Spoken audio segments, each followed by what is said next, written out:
The land, he had said, was worthless. A boggy patch of acidic soil on the northern edge of the estate, good for little more than souring a boot and breeding midges.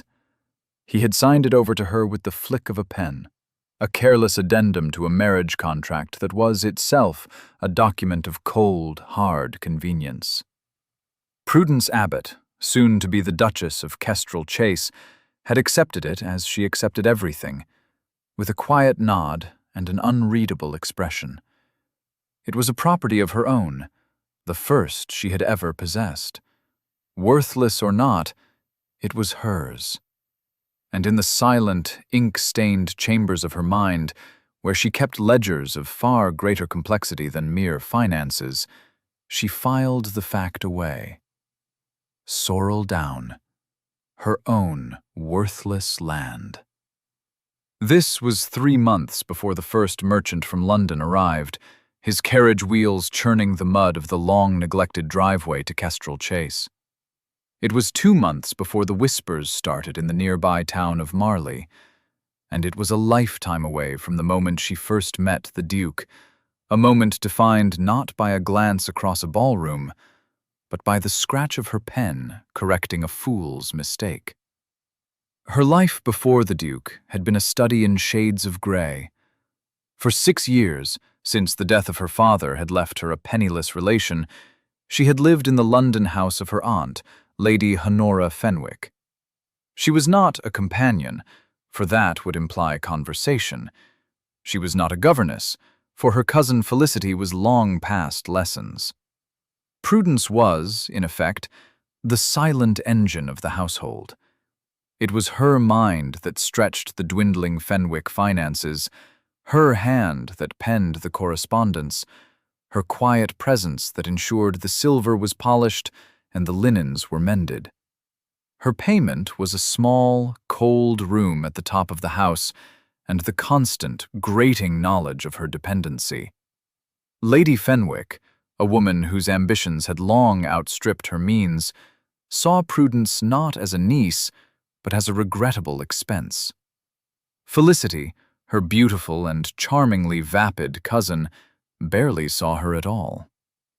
On the day that changed everything, Prudence was in the small back study, her fingers smudged with ink, a towering ledger open before her. The air was thick with the scent of old paper and beeswax. Outside the closed door, she could hear the tinkling notes of Felicity at the pianoforte, a halting, pretty tune meant to captivate their afternoon guest, Gideon Devereux, the Duke of Kestrel Chase. He was the season's great prize, a man of immense wealth and ancient title, recently returned from the wars on the continent. He was also, society whispered, a man frozen by grief. A widower of 2 years, he had buried his first wife, and, it seemed, his heart along with her. He rarely spoke, never smiled, and moved through London's glittering drawing rooms with the remote, unapproachable air of a winter peak. Lady Fenwick was determined that Felicity's sunny disposition would be the springtime that thawed him. A sudden commotion in the hall broke Prudence's concentration. Her aunt's voice, sharp with panic, sliced through the thin wall. "What do you mean you cannot find it? The man is a buffoon, an imbecile!" A moment later, the study door flew open. Lady Fenwick stood there, her face a mask of polite fury.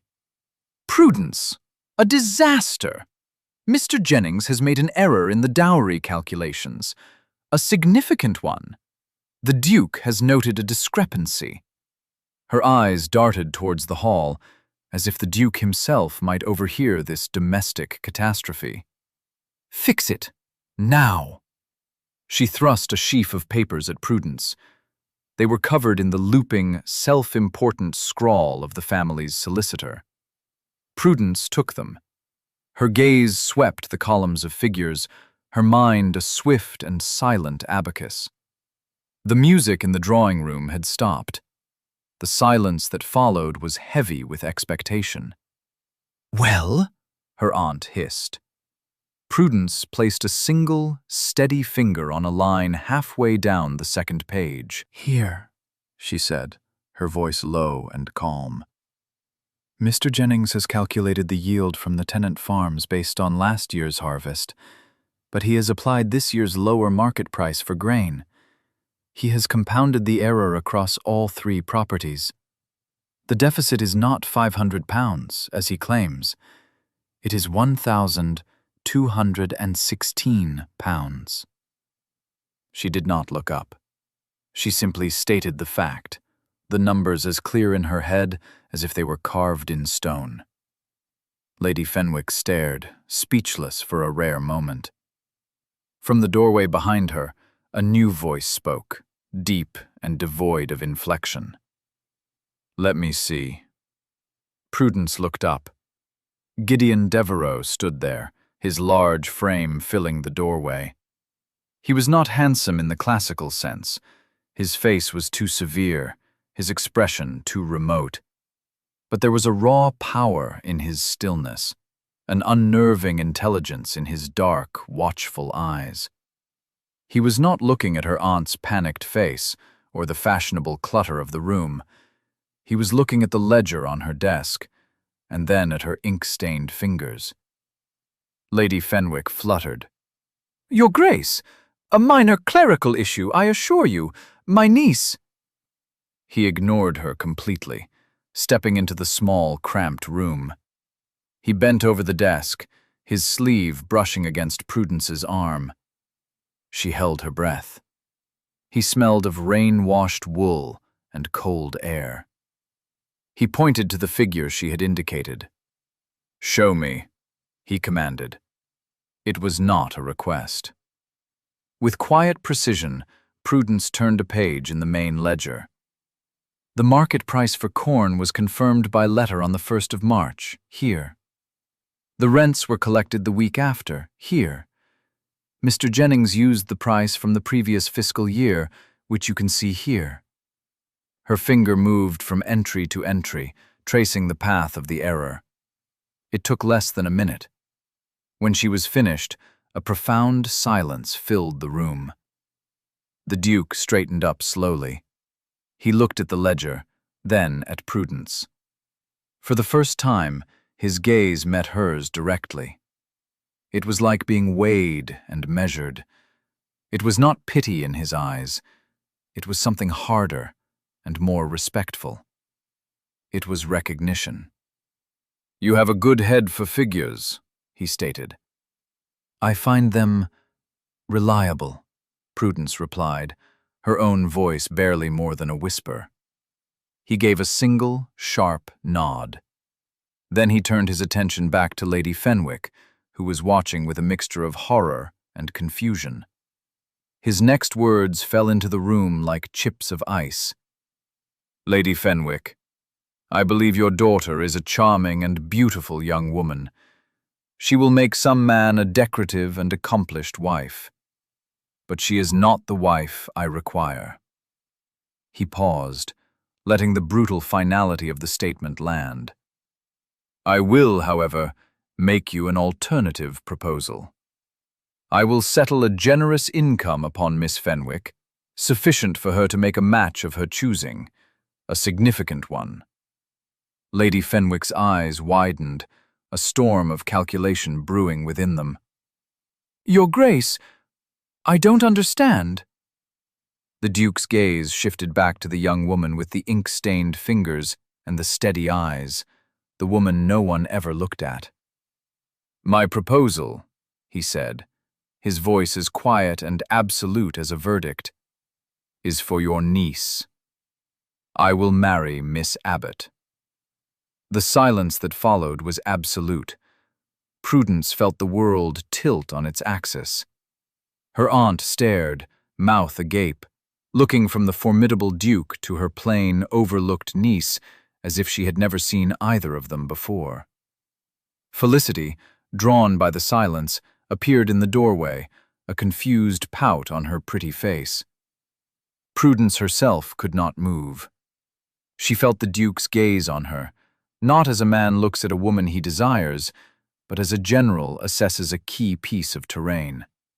She was not being courted. She was being acquired. Lady Fenwick was the first to find her voice, a strangled, incredulous sound. Prudence?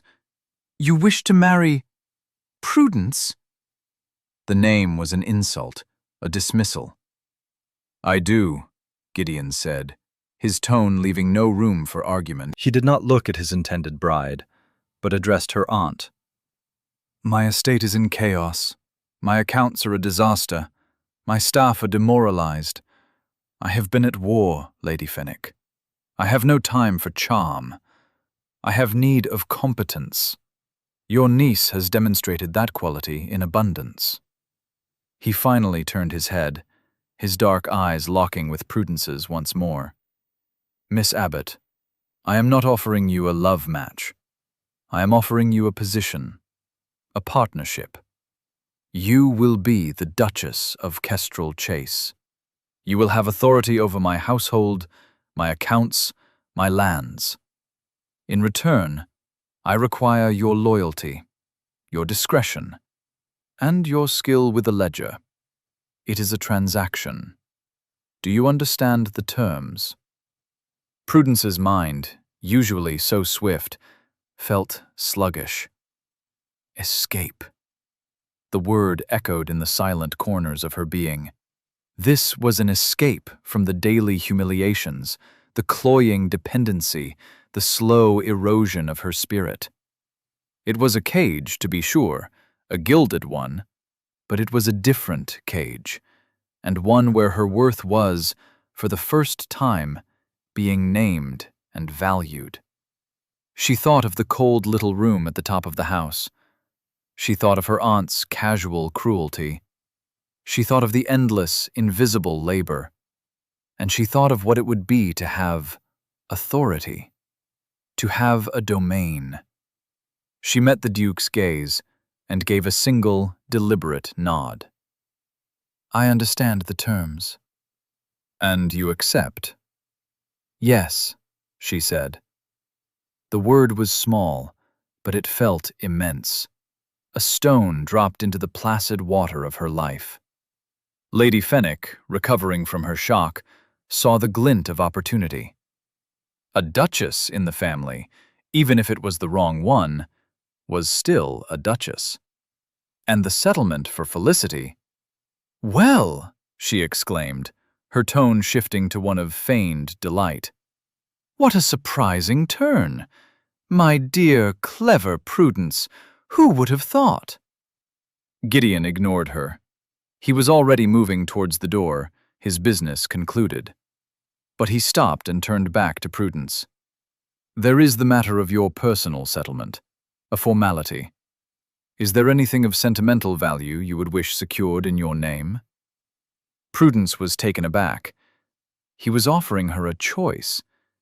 It was a small thing, but it was more than she had been offered in 6 years. Her mind scrambled. She had no jewels, no heirlooms.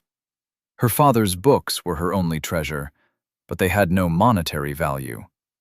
Then she remembered the maps of the Kestrel Chase estate she had glimpsed in his solicitor's papers.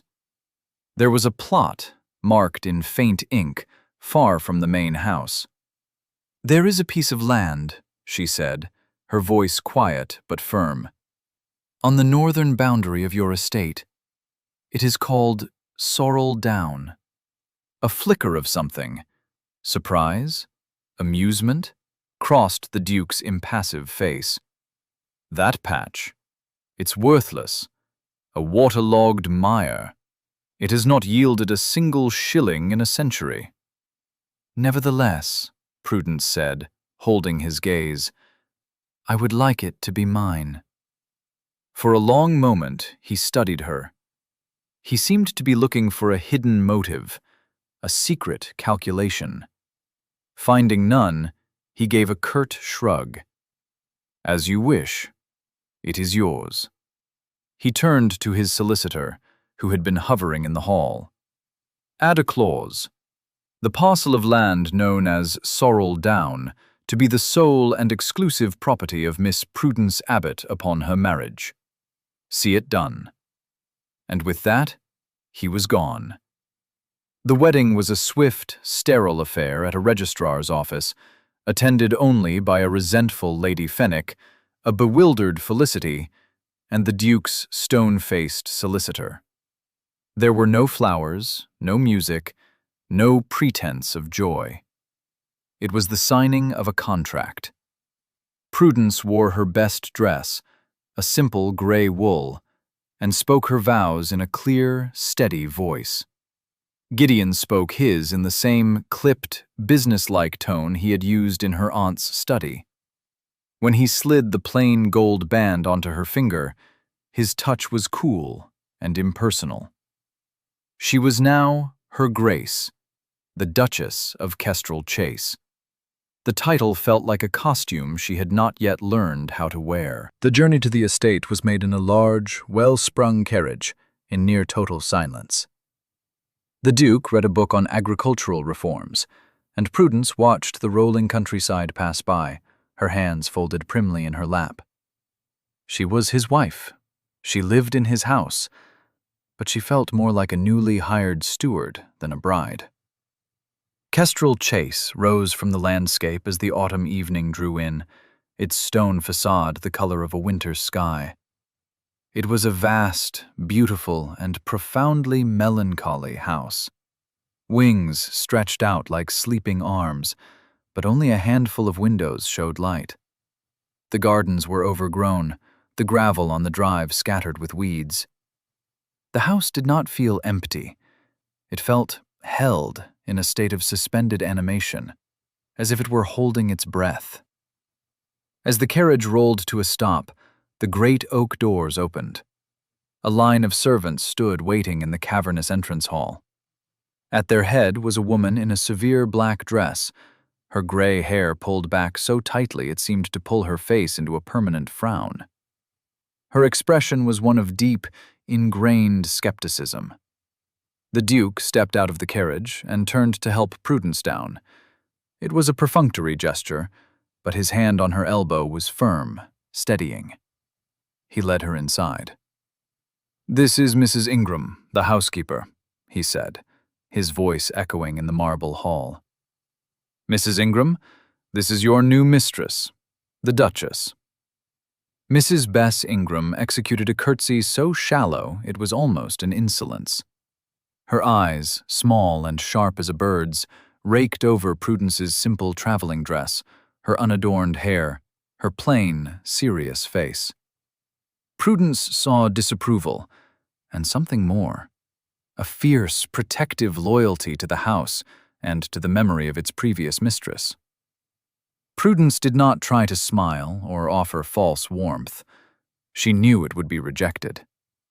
She simply met the older woman's gaze and held it. "Mrs. Ingram," she said, her voice quiet but carrying in the stillness. "I look forward to working with you." The use of the word working seemed to surprise the housekeeper. A flicker of something unreadable passed through her eyes. The Duke gestured vaguely around the hall. "The house is at your disposal. My quarters are in the west wing. Yours have been prepared in the east. Do as you see fit. I require only that the accounts are put in order and that my dinner is served at 8. With that, he turned and ascended the grand staircase, disappearing into the shadows of the upper floor without a backward glance. He had delivered his new acquisition to her post. Her duties were to begin. Prudence stood alone in the center of the vast, cold hall, the row of suspicious servants before her, the weight of the silent, grieving house pressing down on her. For a single, terrifying moment, she felt an overwhelming urge to turn and flee. But then she straightened her shoulders. She was the Duchess of Kestrel Chase. This was her domain now, and the first order of business was to understand it. "Mrs. Ingram," she said, her voice gaining a new, quiet authority. "You will show me to my rooms, and then you will bring me the household ledgers. All of them. The days that followed were a quiet battle of wills. Prudence did not sweep through Kestrel Chase making grand pronouncements or demanding changes. She began, as she always did, with the numbers. The ledgers were a catastrophe, a testament to years of neglect and grief.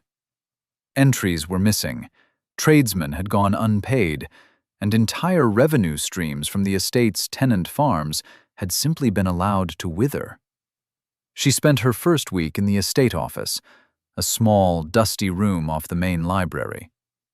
From dawn until dusk, she sat with the books, her pen scratching, her mind mapping the intricate web of debt and mismanagement. She spoke little, requested only tea and a simple lunch on a tray, and slowly, methodically, began to untangle the mess. The staff watched her, perplexed. They had expected a flurry of social activity, of new gowns and parties. They got a quiet woman in a plain dress who seemed more interested in ink than in introductions. Mrs. Ingram remained a bastion of chilly resistance. She answered Prudence's questions with clipped, minimal responses. Every request was met with a slight, almost imperceptible hesitation, a silent challenge to Prudence's authority. She was testing her. Prudence never rose to the bait. She was unfailingly polite, her requests clear and reasonable. She asked for an inventory of the linens, and when Mrs. Ingram reported they were in a deplorable state, Prudence simply asked for the mending supplies. She spent 2 full evenings in her sitting room, not reading or embroidering, but carefully darning the worn tablecloths herself. A maid who brought her tea reported the scene to the downstairs staff in a hushed, astonished whisper. The new Duchess was mending linens. The turning point came at the end of the second week. Prudence had summoned Mrs. Ingram to the estate office. She had a new ledger open on the desk, its pages clean and filled with her own neat, precise script. Mrs. Ingram, she began, I have reviewed the staff wages. It appears no one has received a raise in over 5 years, and the footmen are still being paid at the rate of junior staff, though 2 of them have been here for nearly a decade. The housekeeper's expression was unyielding. His Grace has been preoccupied.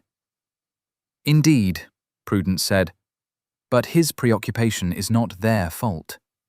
She dipped her pen in the inkwell. I have calculated a new wage scale. It is fair, and it is within the budget I have projected for the next quarter. I will need you to confirm the years of service for each member of staff so that I may make the adjustments retroactive for the past 6 months. Mrs. Ingram stared. It was not the money itself, but the meticulous fairness of it, the quiet, unheralded justice. She saw that Prudence had not simply looked at the numbers, but had seen the people behind them. Yes, Your Grace, the housekeeper stammered, the formal address sounding genuine for the first time. I have the records in my office. Thank you, Prudence said simply. Please bring them to me. We must ensure everything is in perfect order. As the housekeeper turned to leave, Prudence added, And Mrs. Ingram, please have the kitchen send up an extra pot of tea. It seems we have a great deal of work to do. Together. A faint, wintry smile touched the housekeeper's lips. It was the beginning of a thaw. With the household accounts slowly being brought to heel, Prudence began to walk the estate. She needed to see the land that the ledgers described. Each morning, wrapped in a thick wool cloak against the autumn chill, she would set out, exploring the woods, the fallow fields, the tenant farms. She spoke to the farmers, not as a duchess making a grand tour, but as a woman asking practical questions about soil, drainage, and yields. They were wary at first, but her genuine interest and startlingly specific knowledge soon won them over. Her walks often ended at the northern edge of the estate, at the place that was hers alone. Sorrel Down. It was exactly as the Duke had described it, a bleak, marshy hollow of about 10 acres, where rushes and sour-smelling weeds grew in thick clumps. The ground squelched under her boots. A sluggish, tea-colored stream cut through the middle. It was, by any conventional measure, worthless. Yet she was drawn to it. She would stand on the edge of the mire for long stretches, her gaze sweeping over the unprepossessing landscape. There was something in the quality of the mud itself that held her attention. In places where the recent rains had washed the topsoil away, the earth beneath was a peculiar, pale grey, almost white. It was smooth and slick to the touch, unlike the gritty loam of the surrounding fields. She remembered a book her father, a man of intellectual curiosity and few practical skills, had owned. It was a dusty old volume on geology and mineralogy. He had taught her to see the land not just as a surface for farming, but as a layered history of what lay beneath. He had spoken of clays, of kaolin and bentonite, of the hidden wealth of the earth. One afternoon, armed with a small trowel and a canvas bag, she ventured into the heart of Sorrel Down. She dug a foot down, past the dark, peaty top layer. The clay beneath was dense and uniform, the color of cream. It clung to the trowel with a satisfying stickiness. She worked for an hour, her cloak damp, her boots sinking, until she had filled the bag with a hefty sample. Back at the house, she did not mention her expedition. In the privacy of her rooms, she worked the clay with a little water. It was incredibly plastic, holding its shape, with a texture as fine as milled flour. It was nothing like the coarse, iron-rich clay used for bricks and common pottery in the village. A week later, a small, unmarked crate was sent by coach from Kestrel Chase to an address in London. A renowned chemist and metallurgist her father had once corresponded with. With it was a letter, penned in Prudence's clear hand, and a bank draft to cover the cost of a full analysis. The return address was simply a post office box she had arranged in the town of Marley. This was her venture, born of her own curiosity, funded from her own small, carefully saved pin money. It had nothing to do with the Duke or his estate. It was an inquiry into the nature of her own worthless land. While she waited for a reply, life at Kestrel Chase continued its slow transformation. The house was cleaner, the meals were better, and the staff moved with a renewed sense of purpose. The chill in the air was slowly receding, replaced by the hum of a well-run machine. Prudence established a routine. Mornings were for the estate, afternoons for the accounts, and evenings were spent in the vast, silent library. The Duke remained a remote presence. They saw each other only at dinner, a formal, stilted affair across a vast expanse of polished mahogany. He would inquire politely about her day. She would give a concise and factual report on her progress, and then they would eat in silence. He never asked about her walks, nor did she volunteer the information. He seemed content to have the machine of his household running smoothly again, without inquiring too closely into the workings of its new engineer. Yet, she felt his eyes on her. Sometimes, when she was deep in a ledger, she would look up and find him standing in the doorway of the library, watching her, his expression unreadable. He seemed less a man of ice now, and more a man encased in it, frozen in a posture of grief and suspicion he could not seem to break. She learned from Mrs. Ingram, in hushed tones, that his first wife, a celebrated beauty, had been unfaithful. The betrayal had been public and humiliating, and it had happened shortly before the carriage accident that had claimed her life. The Duke had returned from the war to a shattered marriage and then a sudden, tragic bereavement. He had sealed himself away ever since. Prudence did not pity him. Pity was a soft, useless emotion. But she understood, in the logical way she understood numbers, the anatomy of his coldness. It was a fortress built to prevent a second breach. She made no attempt to scale its walls. She simply continued her work, demonstrating her own worth not through words, but through deeds. One evening, he found her in the conservatory, a long-neglected glass house at the back of the estate. The panes were grimy, and the exotic plants his mother had once tended were withered or dead. Prudence was methodically clearing a patch of dirt in a raised bed, her hands gloved, her face smudged with soil. "What are you doing?" he asked, his voice startling her. "The kitchen garden is poorly drained," she said without turning around. "The soil is too heavy for herbs. I thought I would start a small plot in here, for rosemary and thyme. The cook has been complaining." He was silent for a long time. She continued to work, pulling a stubborn weed. "My mother loved this place," he said finally, his voice quiet. "It has not been touched since she died." Prudence paused. She turned to look at him. In the fading light, the harsh lines of his face seemed to soften. She saw not the remote Duke, but a man haunted by layers of loss. "It is a good structure," she said gently. "The glass is sound. It deserves to have life in it again." He did not reply.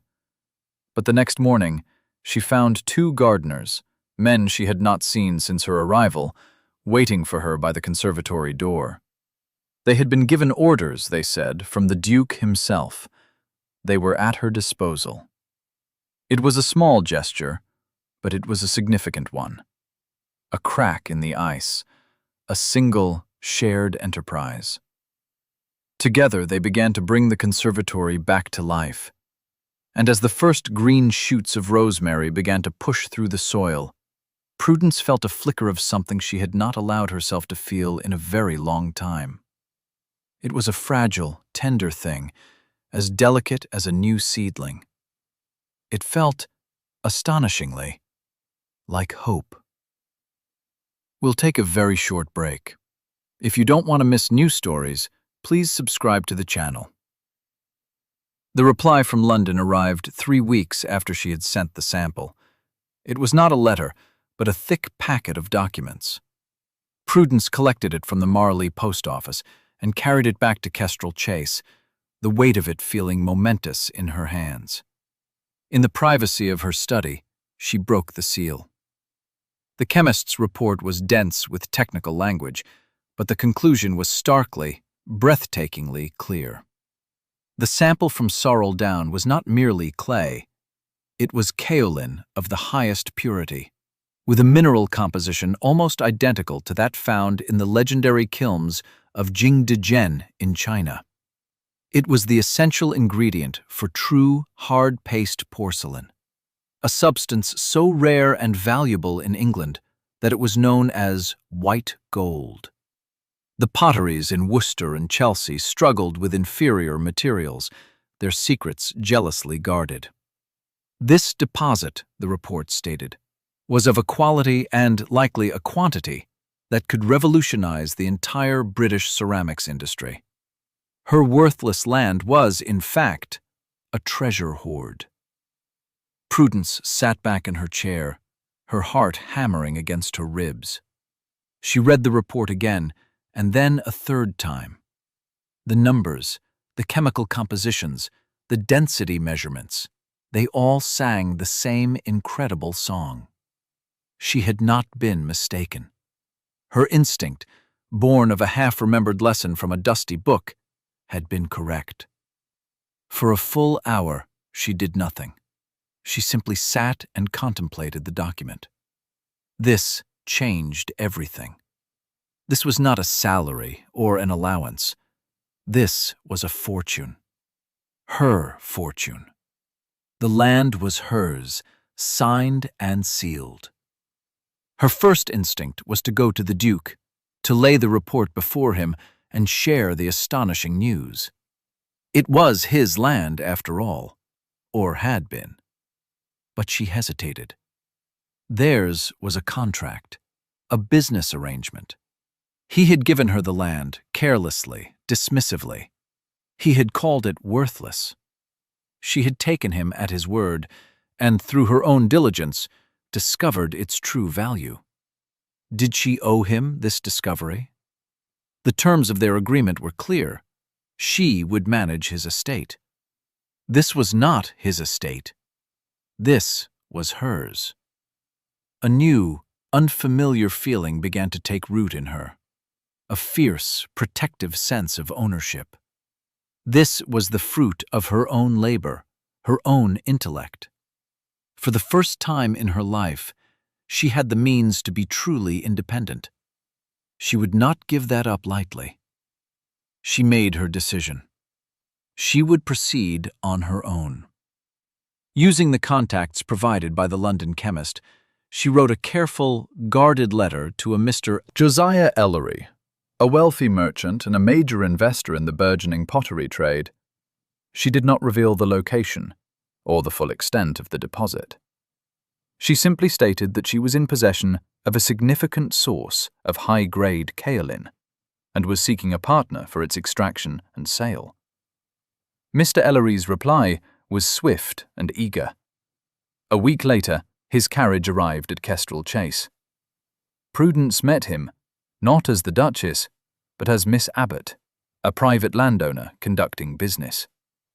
She had Mrs. Ingram show him to a small, neutral parlour, not the grand ducal reception rooms. The Duke was away for 2 days, visiting a neighbouring landowner, a fortunate coincidence that simplified matters greatly.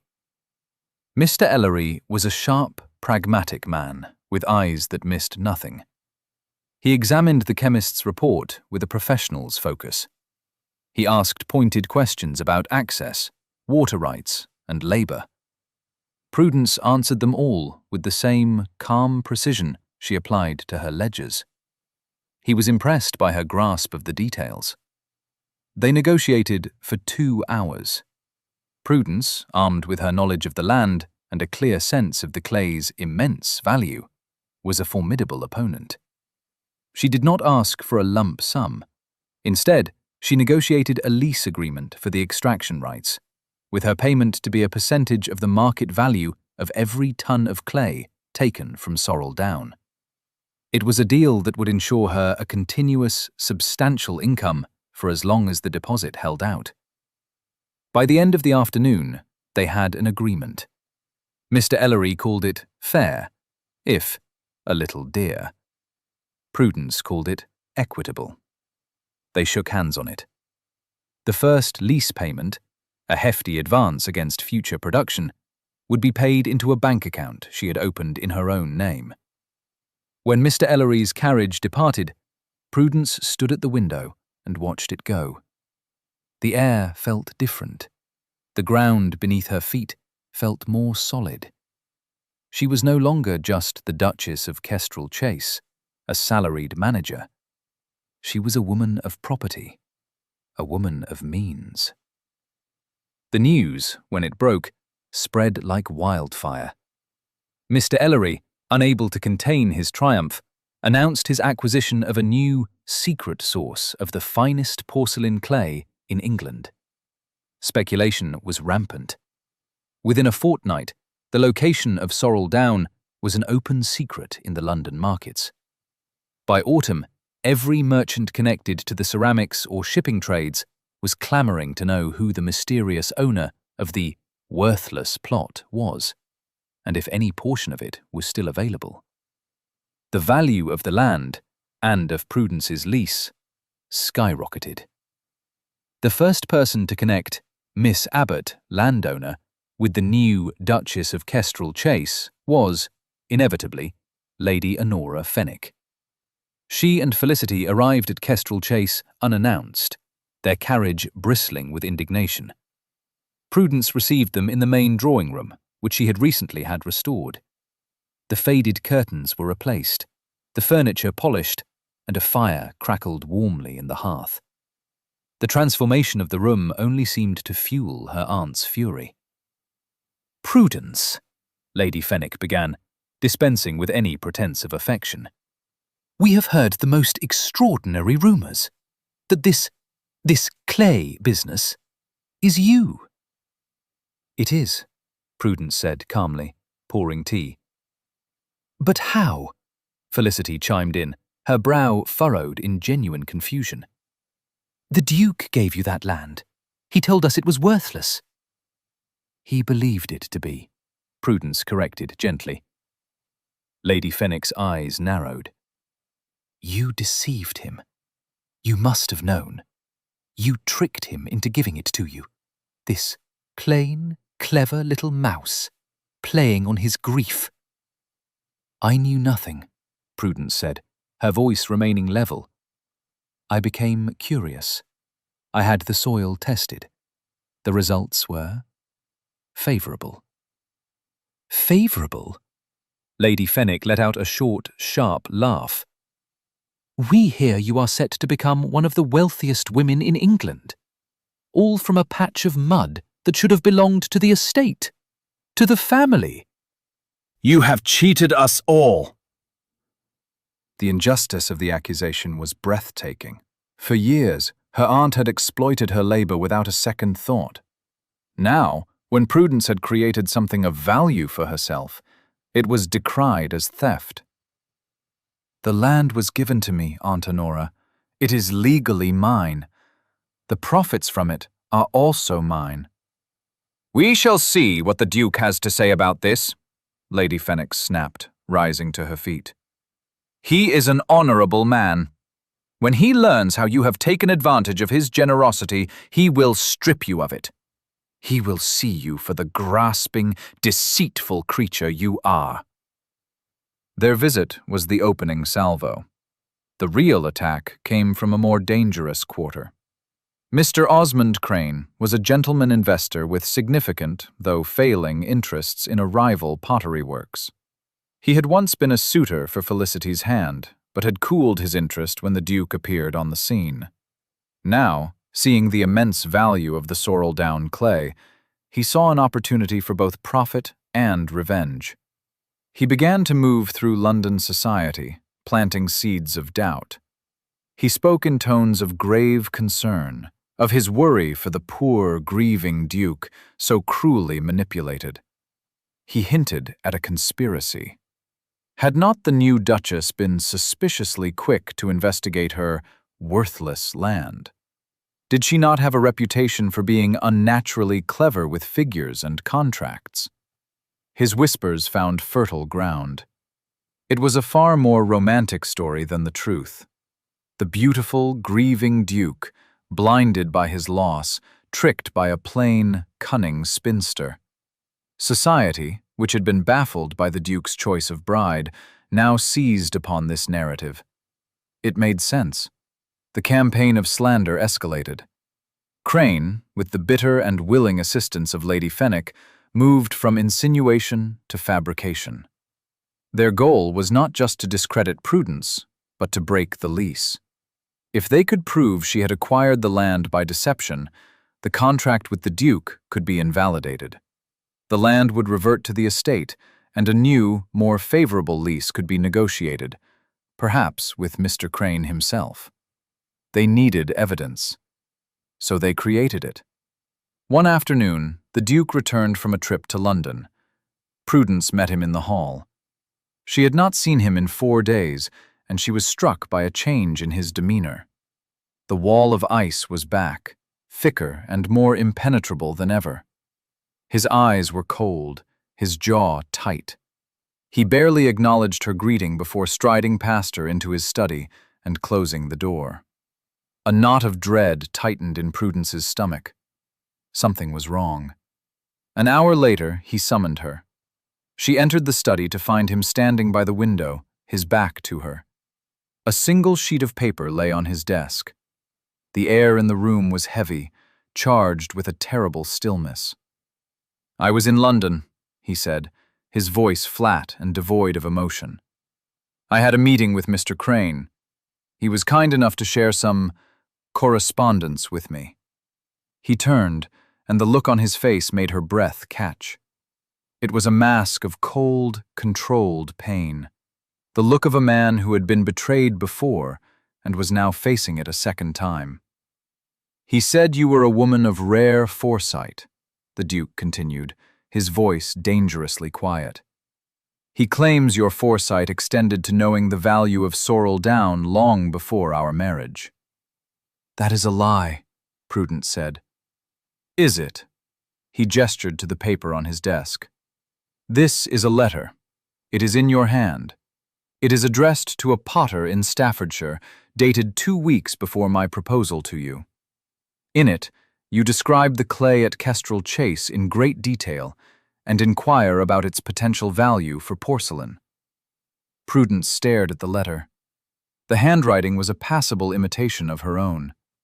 The details were specific, drawn from the chemist's report that Crane must have somehow seen. It was a clever, vicious forgery. She looked from the letter to her husband's face. She saw the flicker of doubt, the wound that Crane's poison had reopened. He wanted to believe her, but the evidence, the cold, hard evidence he prized above all else, was damning. This was the true test, not of her competence, but of his trust. A separate chamber of the narrative opens, for a moment, into the Duke's mind. Gideon Devereux stood at the window of his study, but he did not see the manicured lawns of his estate. He saw the face of his first wife, Eleanor, her eyes full of false tears as she swore her fidelity, even as the whole of London whispered of her affair. He had believed her. He had chosen to believe her, because the alternative was unthinkable. The humiliation that followed had been a public spectacle. He had retreated into the rigid discipline of the army, and then into the frozen shell of his grief. When he had met Prudence Abbott, he had seen in her the antithesis of Eleanor. She was not charming. She was honest. She was not beautiful. She was true. Her mind was a thing of elegant, beautiful logic. He had married her as a business decision, but watching her move through his house, bringing light and order to its dark corners, had stirred something in him he thought long dead. Her quiet competence was a balm to his chaotic soul. He had begun to trust her, not just with his ledgers, but with the fragile, thawing territory of his own heart. And now this. A letter. A piece of paper that suggested this, too, was a lie. That her competence was merely a more sophisticated form of deception. Osmond Crane had presented it with such sympathy, such regret. The man's oily sincerity was repulsive, yet the evidence he presented was concrete. The handwriting was hers. The details were specific. The date was damning. The old wound, the one left by Eleanor, tore open. The cold rushed back in, a familiar protective armor. He wanted to rage, to smash something. But that was not his way. His way was quiet, cold fury. He had summoned her, wanting to see the lie in her eyes, to have his suspicions confirmed so he could retreat back into the safety of his fortress of ice. He braced himself for tears, for denials, for the same emotional theater Eleanor had performed so well.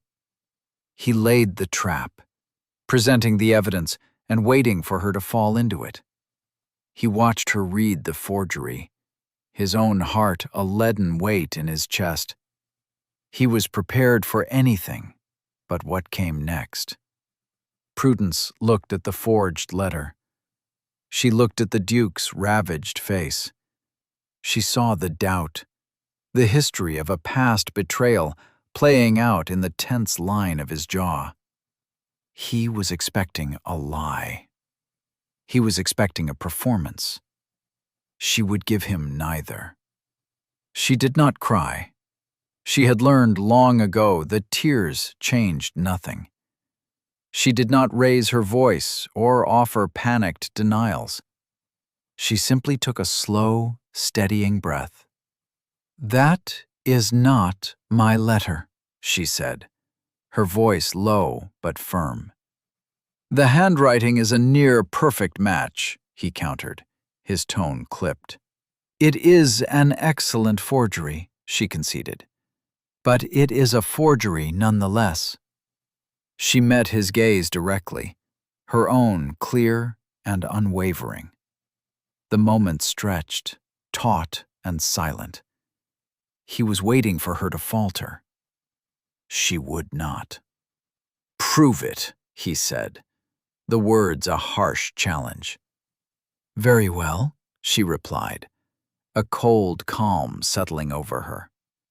She walked to the desk in the corner of the study, the one she had been using for the estate accounts. From a drawer, she pulled out a slim portfolio. She opened it on his desk, next to the forged letter. "This," she said, her finger tapping a document, "is the deed to Sorrel Down, signed by you and your solicitor. It is dated the 12th of May, the day after our agreement." She laid another paper beside it. "This is the receipt from the coach service for a package sent to London. It is dated the 4th of June, 3 weeks later. That package contained the clay sample." She produced a third document. "This is my copy of the letter I sent to the chemist, Mr. Alistair Finch." It is also dated the 4th of June. It asks for a simple geological analysis. It makes no mention of porcelain. Finally, she placed the thick report from the chemist on the desk. "And this is Mr. Finch's analysis. It is dated the 28th of June. This was the first time the word kaolin, or porcelain, was mentioned in connection with my land. The letter Mr. Crane has so kindly provided you is dated April 30th. I ask you, Your Grace, how could I have written a letter with details from a report I would not receive for another 2 months? She stepped back from the desk. The evidence was all there, a neat chronological demolition of the lie. Her ledgers, her receipts, her correspondence. The tools of her trade were now the weapons of her defense. Gideon stared at the papers, his eyes moving from one date to the next. He saw the unassailable logic of it, the clear, clean line of truth. He picked up the forged letter and held it next to one of Prudence's own. He saw the subtle differences now, a slight hesitation in the curve of a P, a too perfect slant on the T. It was the work of a copyist, not a writer. He looked at Prudence, who stood waiting in silence. She had not pleaded. She had presented facts. She had trusted him to be the man he claimed to be, a man who valued evidence above all else. In that moment, the last of the ice around his heart did not just crack. It shattered. The anger did not vanish. It merely changed its target. A cold, dangerous fury began to build in him, directed not at his wife, but at those who had tried to destroy her. "Thank you, Prudence," he said, his voice quiet, but with a new and terrible resonance. "You have answered plainly." He took the forged letter and slowly, deliberately, tore it in two, then 4, and let the pieces fall into the wastebasket. "Mr. Crane and your aunt have made a grave error," he said. "They have mistaken honesty for weakness. They will be corrected." He looked at her, and for the first time she saw not just respect in his eyes, but a fierce, protective warmth. Publicly. The Dowager Countess of Marley, Lady Theodosia Carmichael, was the undisputed matriarch of the county. Sharp-tongued, formidable, and possessed of a fortune that made even the dukes seem modest, her invitations were commands. When she announced a grand dinner at her estate, everyone who mattered attended. It was a summons to the court of county opinion. Gideon, working through his own channels, ensured that both Lady Fenwick and Mr. Osmond Crane received invitations. He also let it be known that the Duke and his new Duchess would be in attendance. To Crane and Lady Fenwick, it seemed their campaign was working. They imagined a public humiliation for Prudence, a prelude to her being sent away in disgrace. They arrived at the Dowager's house flush with anticipation. The dinner was a glittering affair. The long table gleamed with silver and crystal under the light of 100 candles. Prudence, in a simple but elegant gown of deep blue silk, the first new dress she had commissioned, sat quietly at the Dowager's right hand. Gideon was seated opposite, his face an impassive mask. The conversation was light, the usual county gossip. But as the dessert course was served, Osmond Crane saw his moment. He leaned forward, his voice carrying down the table in a contrived tone of sympathy. "Your Grace," he said to Gideon, "one must congratulate you. It seems your Duchess has a remarkable gift for enterprise. To turn such a worthless piece of land into a fortune, it is a feat of either astonishing luck or even more astonishing foresight." The insinuation hung in the air. All conversation stopped. Every eye turned to Prudence. This was the moment of her execution. Prudence placed her spoon down gently. She looked not at Crane, but at the Dowager Countess, whose shrewd old eyes were watching her intently. "There was no luck involved, Mr. Crane," Prudence said, her voice clear and calm, carrying to every corner of the silent room. "And the only foresight was that which my late father taught me, to look more closely at what others dismiss." Crane gave a condescending smile. "A pretty sentiment, but some in London have suggested your looking closely began long before the land was yours, that a woman of your particular talents might have known exactly what you were asking for in your marriage settlement." Before Prudence could reply, Gideon spoke. His voice was not loud, but it cut through the tension like a blade. "Mr. Crane," he began, "you have been speaking a great deal in London lately. You speak of foresight. Let us speak instead of evidence." He placed a gloved hand on the table. A footman, clearly acting on prior instructions, stepped forward and placed a leather portfolio before him. Gideon opened it. "You have suggested that my wife deceived me," he continued, his tone conversational, but with a steel edge. "You have even circulated a letter, purporting to be in her hand, to support this claim." He held up a sheet of paper. "I have the letter here. A clever forgery, but a clumsy one. You see, the paper it is written on bears the watermark of a mill that only began production in May of this year. The letter is dated April 30th. A remarkable feat of foresight indeed, to write on paper that did not yet exist." A collective gasp went through the room. Crane's face went pale. Gideon was not finished. He laid another document on the table. "This is the original marriage settlement, which grants the land to my wife, signed and witnessed on May 12th. He produced another. "And this is a sworn, dated affidavit from Mr. Alistair Finch, the most respected chemist in London, attesting that he received the clay sample for analysis on June 5th, and that his report on its properties was not completed until June 28th. He paused, letting the weight of the dates settle. His gaze was fixed on Crane, merciless and cold. "The timeline, as you can see, is quite clear. The lie is yours, Mr. Crane. The deception is yours. And I believe the motive is also yours." He produced one final set of papers. "These are the accounts for your own pottery venture. They show a company on the verge of bankruptcy, desperate for a source of quality clay, a source you hoped to acquire by discrediting my wife and invalidating her rightful claim." It was a systematic, brutal dissection. The truth laid bare with the precision of a surgeon's scalpel. Osmond Crane sat frozen, his face ashen, his reputation dissolving before his eyes. Lady Fenwick looked as if she might faint, her face a blotchy ruin of rouge and panic.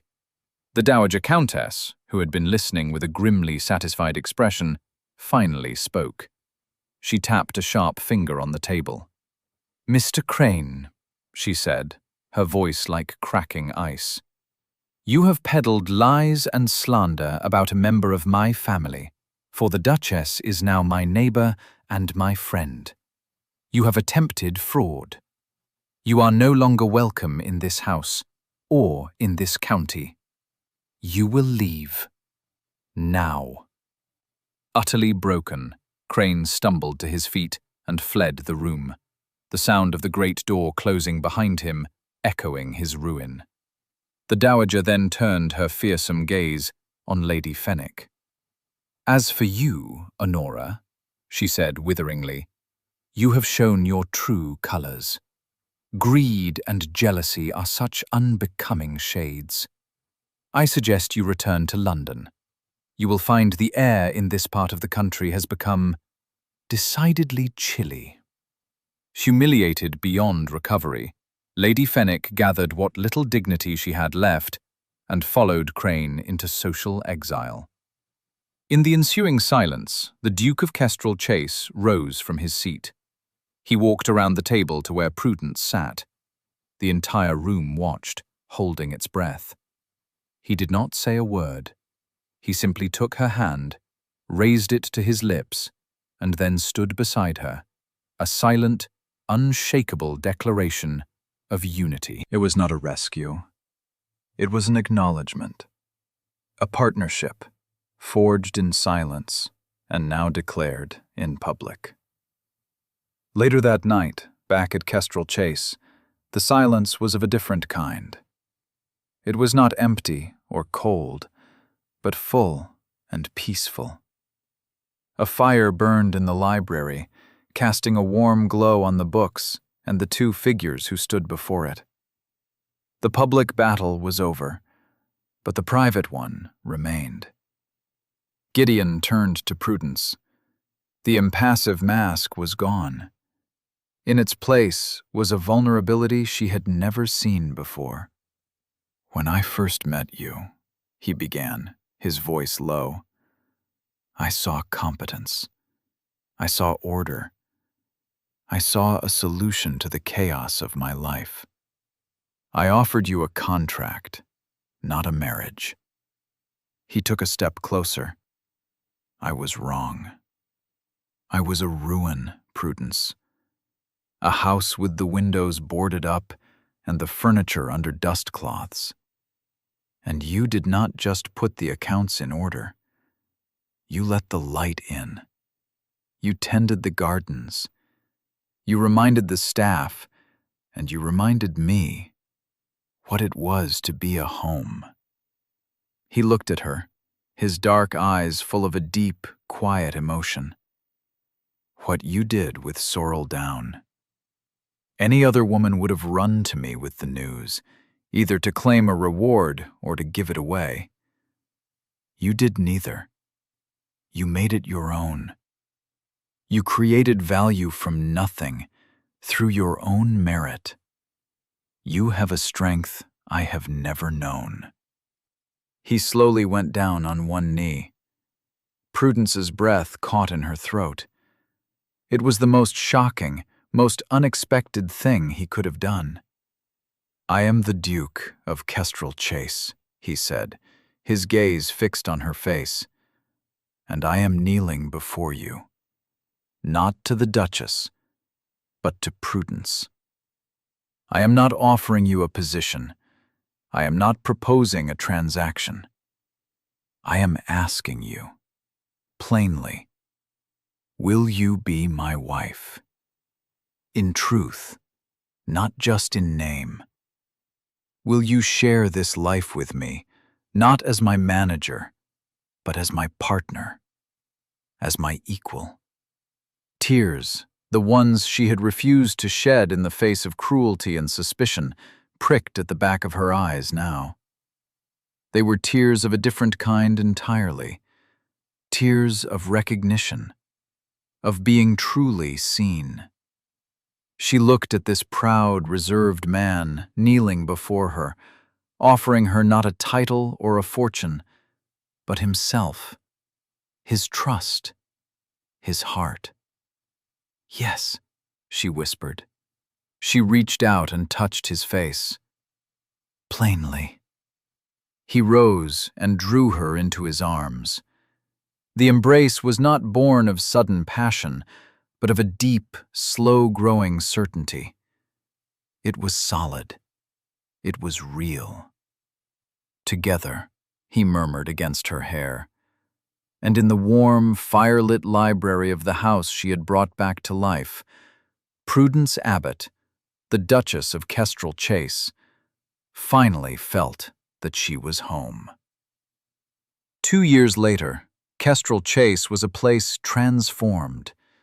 The hum of life was everywhere, in the laughter of the staff, the clatter from the restored kitchens, the ringing of the blacksmith's hammer in the village. The estate was prosperous, the tenant farms thriving under Prudence's meticulous management. But the greatest change was at Sorrel Down. The worthless mire was gone. In its place was a well-managed clay pit, its pale gray sides terraced and neat. The works provided employment for half the village of Marley. The Marley white porcelain, crafted from its unique clay, was now the most sought after in all of Europe, prized for its translucence and strength. Prudence's Lease, managed with her characteristic acumen, had made her independently wealthy, a respected businesswoman whose opinion was sought by merchants and investors alike. The conservatory was her personal haven, a riot of green life and fragrant blossoms. The Duke's mother's orchids bloomed once more, alongside the rosemary and thyme that had been Prudence's first small act of reclamation. One warm autumn afternoon, Gideon found her there, sketching designs for a new kiln. He was carrying a small, velvet-wrapped object. He had been in London for a week, and she had missed his quiet presence more than she would have thought possible. He smiled, a slow, genuine expression that was no longer a rarity. "A gift," he said. She unwrapped it carefully. Inside was a small vase, no more than 6 inches high. It was a perfect, simple shape, made of the most exquisite porcelain she had ever seen. It was milky white, almost glowing from within. It was the first perfect piece to emerge from the new grand kiln, a piece fired from the very heart of Sorrel Down. She held it in her hands. It was cool and smooth, the culmination of everything. The worthless land, the dusty book, the quiet curiosity, the fight for her own name. "It's beautiful," she whispered. Gideon walked over to one of the restored beds and plucked a single, perfect white rose. He placed it in the vase. The simple object, born of mud and fire, was transformed into a thing of breathtaking beauty. He placed his hands over hers, his fingers warm around the cool porcelain. "The land was never worthless," he said softly, his eyes meeting hers. "It was merely waiting for you." She looked from the vase to his face, at the love and respect that shone there, and knew it to be true. She had not been rescued. She had not been discovered. She had, with her own steady hands, built her own fortune, her own home, and her own happiness, right here on the solid ground she had claimed for herself. Thank you for listening to the story all the way to the end. Please tell us which city you're watching from and what the story made you feel. Don't forget to subscribe so you won't miss new stories.